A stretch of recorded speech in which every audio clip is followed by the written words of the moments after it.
اسدالله جواد ده د منبراید فارما نماینده. منبراید د درملو فابریکه چې په افغانستان هیواد کې تقریبا 11 لسیزه کېږي چې خپل فعالیتونه کوي او په 15 خطوطو کې یا 15 سیکشنو کې خپل فعالیت کوي چې هغه یو د ټابلیټ سیکشن ده، یو د کپسول سیکشن ده، د شربتونو سیکشن ده او ساسیټ ده چې موږ ورته فونۍ په اصطلاح وایو. نو په 15 سیکشنونو کې خپل فعالیت ترسره کوي. الحمدلله د افغانستان 15 ولایتونو ته زموږ درمل مصرفیږي او هملته زموږ نمایندګان لرو، فعال خپلې نمایندګۍ لرو. افغانستان ډېر یو غټ مصرفي هیواد ده. مخکې له پاکستانه تقریبا 80% یا 80% درمل راواردېدل، همداسې 10% شاوخوا یا 20% له هند نه، ترکیې نه، ایران نه، بنګلادیش نه دغو نه واردېدل. نو تقریبا 15 الا 10% پورې افغانستان د درملو په بخش کې خودکفا شوی ده او نور هم انشاءالله خپل سټپونه به اخلي چې خودکفایي خواته لاړ شي.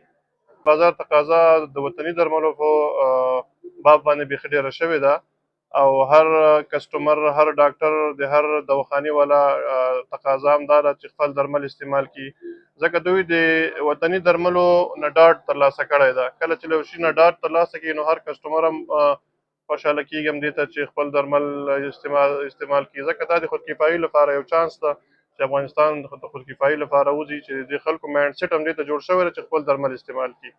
الحمدلله اوس خو خلک ډېر باوري دي په خپلو تولیداتو باندې، خصوصا دې سره د دولت همکاري هم بیخي ډېره ده او چې داسې پروګرامونه فعاله وي، نمایشګاوې او ایکسپوګانو کې د خلکو ګډون هم بیخي زیات شوی ده. نو دا دې ته یو لاره برابروي چې هر څوک راشي د وطني تولیداتو څخه لیدنه وکړي، د دوی هغه کوالټي وګوري، نو دوی حتما دې ته لیواله کېږي چې وطني تولیدات استفاده کړي او له دې څخه استفاده وکړي. نو فی الحال کچه ډېره ده. داخلي تولیداتو اهمیت خو دا ده چې د دې مالیات پیسې همدلته راځي، د تجارانو سرکولیشن په همدې هیواد کې کېږي، د افغانستان سرمایه بیرون ته نه وځي، خام مواد خیر که له بیرون نه راځي نو هغه فینش فرمولیشن همدلته کېږي، د دې د پیکیجنګ چې کېږي هغه په خپل هیواد کې کېږي.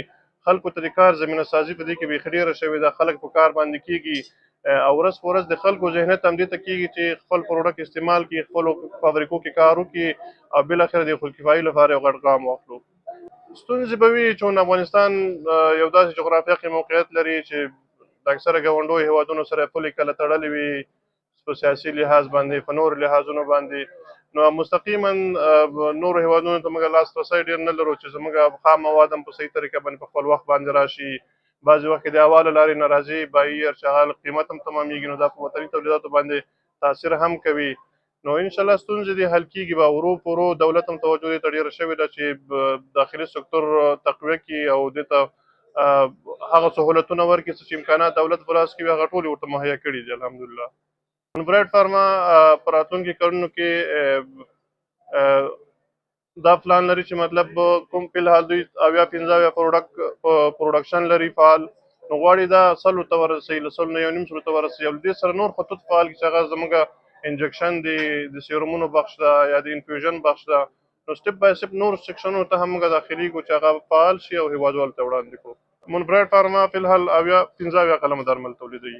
درمل داسې دي چې هغه خپل خطوط لري یا سیکشن، زموږ استاد په اصطلاح باندې سیکشن ورته وایو، چې هغه کې ټابلیټونه دوی جوړوي، کپسول جوړوي، شربتونه جوړوي، ډرای پاوډر جوړوي، ساشټ جوړوي. په دې کې بیا مختلف امراضو لپاره چې هغه انټي بایوټیک دي، پی پی آی دي، سیسارای دي، انالجیزیک دي، نو مختلف درمل دي چې هغه منبراید فارما تولیدوي. منبراید کې په مستقیم ډول له 50 کسانو نه زیاتو کسانو ته زمینه سازي شوې ده، په غیر مستقیم ته که ووایو چې هغه 100 کسونه هم وړي. الحمدلله د افغانستان 15 ولایتونو ته زموږ درمل مصرفیږي او هملته زموږ نمایندګان لرو، فعال خپلې نمایندګۍ لرو. له ډاکټر صاحبانو نه مو غوښتنه دا ده چې لومړیتوب خپلو وطني تولیداتو ته ورکړي، د دوی اعتبار ترلاسه کړي، درمل وګوري، کیفیت یې وکړي، خپلې مشورې له خلکو سره شریکه کړي، له فابریکو والا سره شریکه کړي او لومړیتوب د خپلو درملو ته ورکړي. زموږ یوازینۍ غوښتنه همدا ده.